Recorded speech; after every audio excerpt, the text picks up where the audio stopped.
கார்த்திகை தீபத்துக்கு போட்ட கோலம் இது. அடுத்த நாள் காலையில் எங்கள் வீட்டில் மாலை போட்டிருக்காங்க. ஸோ காலையில் 4 மணிக்கெலாம் எழுந்து வீட்டில் விளக்கேற்றியாச்சு. ஹஸ்பண்ட் வந்து மந்திரம் அந்த ஸ்தோத்திரம்லாம் சொல்லிகிட்ருக்காங்க.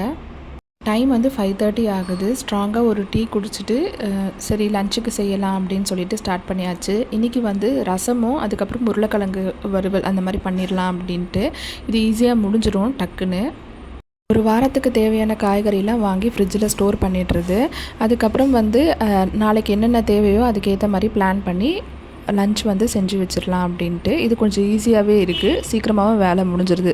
நம்ம 4 o'clockலாம் எழுந்து எல்லா வேலையும் செஞ்சுறதுனால நம்மளுக்கு 1 hour எக்ஸ்ட்ராவே டைம் கிடைக்கும். எனக்கு 8:30க்கு ஸ்கூல்னால் 7:30க்குலாம் என்னோடய வேலை எல்லாமே முடிஞ்சிருது. ஸோ ஈஸியாக இருக்குது.